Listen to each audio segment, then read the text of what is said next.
Welcome to your deep dive. And this one is really sending shockwaves. Yeah. We're diving into the serious allegations against Sean Diddy Combs. You guys have sent over some recent articles detailing multiple lawsuits. We're here to help make sense of it all. Now, I have to say, before we even get started, it's important to remember that everything we're discussing today, it all revolves around accusations. Right.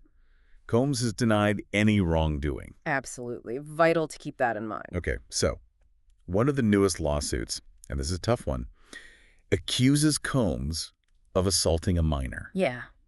a 16-year-old boy, back in 1998, at a party in the Hamptons. And get this, the lawsuit even includes a photo of them together at the party. Wow. I mean, photos, that's something else. That's not just he said, she said. That's going to be interesting to see how that plays out. It's a chilling detail, really. Yeah. Adds another layer to all of this. For sure. It makes you think, right? Like, what are the implications of all this? Not just for Diddy, but for the whole music industry. Exactly. This isn't just about one man's actions, right?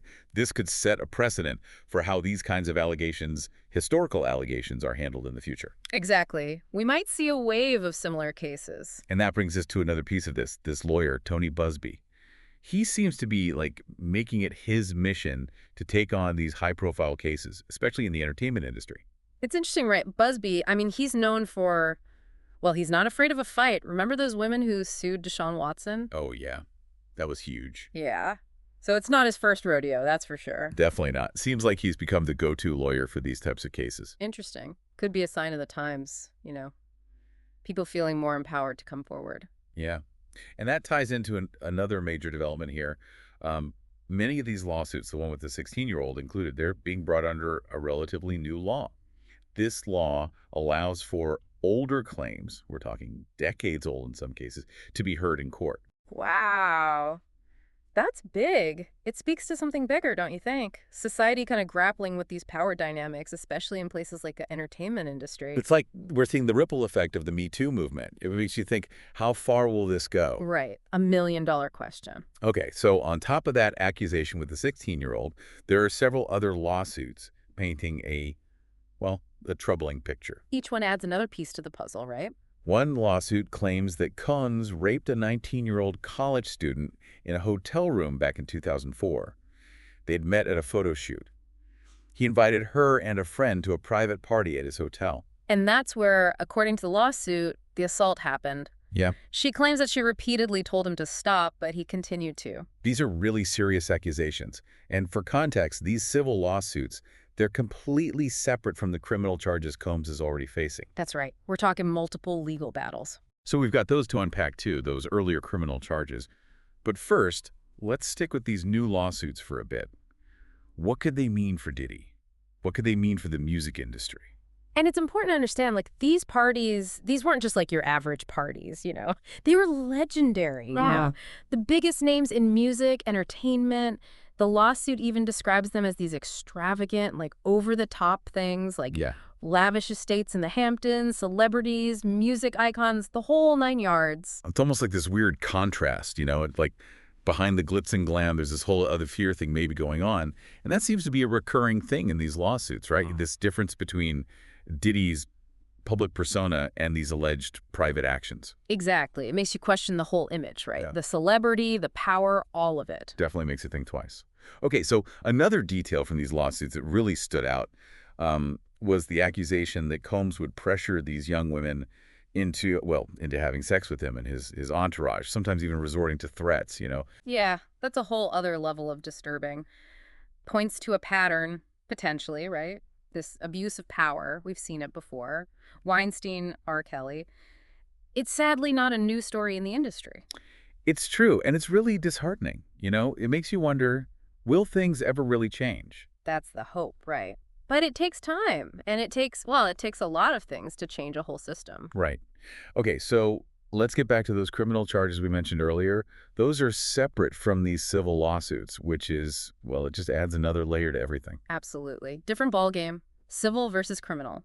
The civil cases are about, financial damages, but the criminal charges, those could mean, prison. Right. This isn't just about money anymore. So remind us what those criminal charges are and where those stand. Sure. So the charges are racketeering, which basically means a pattern of illegal activity as part of some kind of organized thing, and sex trafficking. So with the racketeering, you're saying these weren't just isolated incidents, potentially. Potentially, like it Right. was a part of a bigger thing, an organization. And what about the sex trafficking? What does that involve? Well, the details on that are still kind of murky, but sex trafficking, it's a broad term. It covers a lot of ground. Basically, it means forcing or coercing someone into commercial sex acts. So taken together, these are very serious charges, right? Like Yeah. this points to a potential pattern going back years. It does, but it's important to remember those charges are still pending. Okay. Innocent until proven guilty. That's crucial. Right, of course. We have to let the legal process play out. But I mean, all of this, it makes you wonder, what will this mean for his career, for his legacy, Yeah. even if he is found innocent? No doubt. Just the fact that these allegations are out there, it's going to leave a mark. That's how it goes these days. It really makes you think about the music industry as a whole, doesn't it? Like, will this be a turning point? Will we finally see some real accountability for this kind of behavior? $1 million question again Right. there. I guess we'll have to wait and see. So where do things go from here? What happens next? Well, legally speaking, we know the criminal trial, that's not until 2025. So we've got some time there. Yeah. But in the meantime, we've got these civil lawsuits, right? Those are going to keep moving. Could be settlements, could be dismissals, could even go to trial. Who knows? Lots of possibilities. Hmm. And we have to say it again, Combs is maintaining his innocence through all of this, right? Yeah. His lawyers say these are baseless accusations, Yeah, that he's never assaulted anyone. right. And that is important. We can't forget that. We have to let the legal process do its thing. Absolutely. Due process for everyone. But, I mean, let's be real. The sheer number of accusations, how serious they are, it's going to have an impact, regardless of what happens in court. Oh, Uh, for sure. Public opinion, it's a powerful thing. Hard to escape that. this whole thing, it really makes you think, doesn't it? Yeah. About power, about accountability, about the lasting impact of these kinds of allegations. It's a tough conversation, but an important one. Absolutely. And these deep dives, these conversations, they're a start. Getting informed, digging into the complexities, that's how we move forward, right? Well said. And as this story develops, who knows what we'll learn? Maybe we'll even revisit it down the line for another deep dive. Always a possibility.